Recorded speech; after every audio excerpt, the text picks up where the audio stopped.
Si je te disais qu'il était possible de prendre 10 kilos en l'espace de 2 à 3 mois et passer de ce physique-là à ce physique-là, est-ce que tu me croirais? J'ai décidé de suivre Thomas pour m'accompagner dans ma prise de masse. J'ai réussi quand même à gagner 10 kilos en 2 mois. Dans cette vidéo, je vais te présenter en détail les 3 piliers qui ont permis à Duncan d'avoir cette transformation incroyable. Et ces 3 piliers sont la structure d'entraînement, la nutrition hypercalorique et la maîtrise parfaite des mouvements. Aujourd'hui, tout le monde connaît les Romains. Ils ont notamment été célèbres pour leur organisation et leur discipline, qui étaient essentielles pour construire et maintenir leur empire. Leur structure était basée sur un système politique complexe, une administration bien organisée et une armée efficace. L'armée romaine, elle, était organisée en légions, chacune composée de 4000 à 6000 soldats avec une hiérarchie claire et des officiers formés. L'administration romaine était divisée en provinces, chacune dirigée par un gouverneur romain. Les provinces étaient ensuite subdivisées en municipalités et en cités. Mais bien que cet empire soit vu comme l'un des plus glorieux de l'histoire, il faut savoir qu'il s'est quand même effondré, notamment à cause d'une instabilité politique ainsi que d'autres facteurs qui ont complètement tout déstructuré. Alors le but de cette vidéo n'est bien sûr de pas te faire un cours d'histoire sur l'histoire des Romains, etc. parce que je sais tout à fait que tu t'en fous, mais vraiment pour te montrer qu'une bonne structure, une bonne organisation leur a permis réellement de prospérer pendant de longues années et devenir l'un des empires les plus puissants qui n'ait jamais existé. Et si on devait faire le parallèle avec la musculation, c'est exactement la même chose. La fréquence, le choix des exercices, le nombre de séries, de répétitions, les tempos, les temps de repos, tout ça doit être fait en sorte d'être organisé d'une manière bien précise, d'avoir une bonne structure pour avoir des gains musculaires le plus rapidement possible. Et ensuite, tu dois garder cette structure pendant 2, 3, 4, 5 à 6 mois et faire en sorte de progresser sur cette même structure. Maintenant, tu peux te demander, mais comment on fait pour avoir une bonne structure d'entraînement qui va me permettre de progresser? Peut-être que tu es dans ce cas-là, ça fait plusieurs semaines, plusieurs mois, plusieurs années que tu t'entraînes, mais tu ne vois aucun résultat, malgré que tu as l'impression d'avoir tout essayé. Donc le premier point, c'était la fréquence. Lorsque tu veux prendre de la masse musculaire dans ta structure, tu dois au moins entraîner un muscle 2 fois dans la semaine. C'est-à-dire que tu peux faire par exemple un push-pull legs, upper, lower. Dans cette configuration, tu auras entraîné tes pecs 2 fois, ton dos 2 fois, enfin bref, les muscles 2 fois. Ensuite, le choix des exercices. Ce que je te recommande, c'est à 75% de faire des exercices polyarticulaires, comme du développé couché, que ce soit la machine, aux haltères, peu importe, des tractions, des tirages verticaux, etc., etc. Les exercices d'isolation vont surtout être intéressants pour ce qui est des triceps, des biceps, des ischios et des épaules. Ensuite, pour ce qui est du nombre de séries, ce que je te recommande, c'est de faire entre 10 à 15, 16, 17 séries par muscle par semaine. Et bien sûr, tu répartis toutes ces séries en 2 séances d'entraînement. Ensuite, il va y avoir le nombre de répétitions. Ce que je te conseille, c'est de rester entre 6 à 15 répétitions maximum pour prendre de la masse. Ensuite, les temps de repos. Les temps de repos, tu vas prendre à peu près 1 minute 30 à 2 minutes, 2 minutes 30, voire 3 minutes pour les exercices polyarticulaires. Et pour ce qui est des exercices d'isolation, 1 minute à 1 minute 30. Les exercices d'isolation, c'est par exemple le curl biceps, les élévations latérales, etc.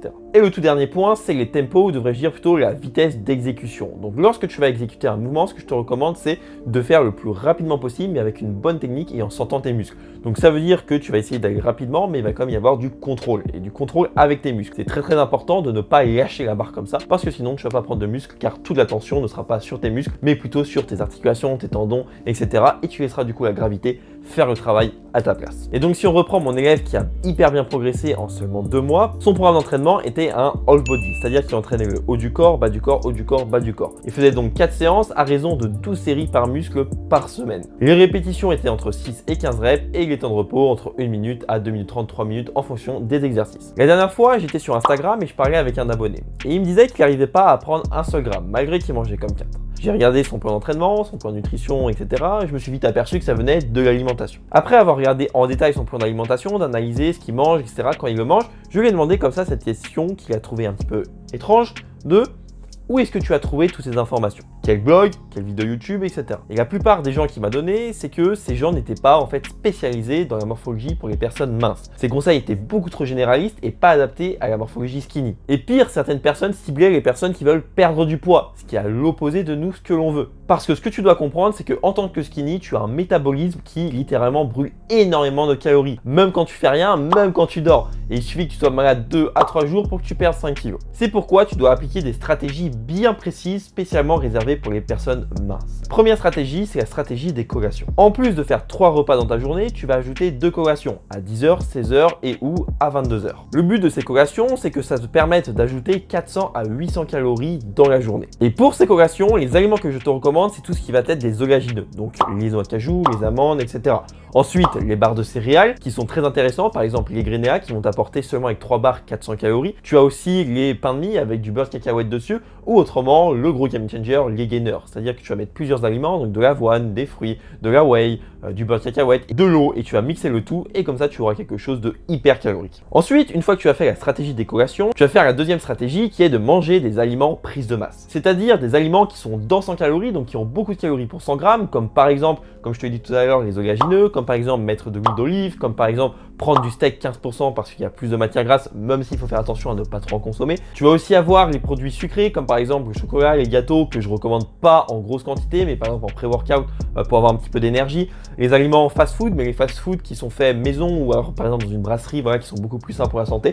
Bref, ces aliments qui apportent beaucoup de calories et qui vont pas forcément te caler, du coup qui vont diminuer le volume alimentaire que tu manges chaque jour. Le but, c'est qu'en fait, chaque jour, tu atteignes 3000 calories. Et si aujourd'hui, tu sais pas trop à combien de calories tu es, ce que je te recommande, c'est de directement télécharger l'application Fitato, de noter une journée type. Donc, tu notes les aliments que tu manges, le grammage, etc.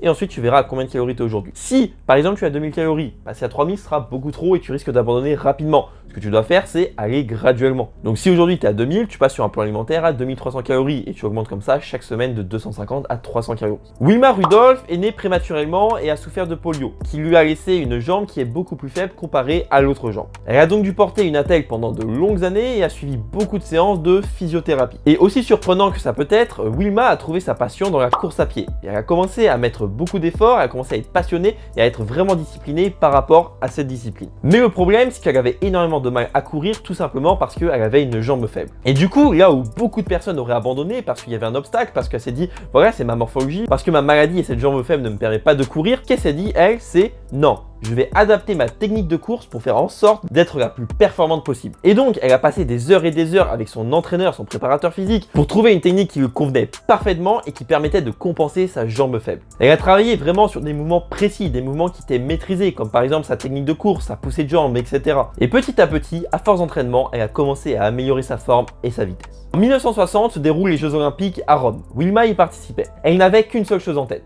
gagner et prouver que tout est possible, même avec une malformation de la jambe. Elle a donc utilisé sa technique ultra optimisée et a remporté 3 médailles d'or. Elle est devenue la première femme américaine à remporter 3 médailles d'or en athlétisme lors d'une seule Olympiade. Et cette victoire de Wilma Rudolph nous prouve vraiment que dans le sport, avoir une technique maîtrisée peut faire une grosse différence et améliorer les performances. Parce que avec le bon état d'esprit et en corrigeant sa technique, elle a pu surmonter des obstacles et atteindre des sommets que jamais personne n'aurait pu penser dû à cette maladie et cette malformation de la jambe. Et en musculation, c'est exactement pareil. Parce que le fait d'avoir une bonne technique qui est maîtrisée te permettra de mettre déjà beaucoup plus lourd, ce qui va augmenter la tension mécanique et donc tu vas pouvoir prendre plus de muscles. Ça te permet aussi d'éviter de te blesser et ça te permet de bien cibler les muscles en question. Et à côté de ça, tu dois faire exactement comme Wilma. Elle a adapté sa technique en fonction de sa jambe qui était faible et toi, tu dois adapter ta technique en fonction de ta morphologie, c'est-à-dire en fonction de la longueur de tes fémurs, en fonction de la longueur de tes bras, en fonction des douleurs que tu peux rencontrer, en fonction des sensations que tu as sur tel ou tel mouvement. Donc si aujourd'hui, tu appliques une structure d'entraînement qui est parfaite, tu appliques une nutrition qui est hyper calorique et une maîtrise des mouvements qui est parfaite, il n'y a aucune raison qu'en l'espace de 2 à 3 mois, tu n'aies pas minimum pris l'équivalent de 5 kg comme mon élève. Parce que si tu appliques tout ça, en plus d'avoir pris l'équivalent de 5 kg grand minimum en 3 mois, tu auras un physique athlétique d'ici 6 mois à 1 an. Et si tu recherches vraiment ce programme d'entraînement et de nutrition pour prendre de la masse, alors tu as juste à cliquer sur le premier lien dans la description.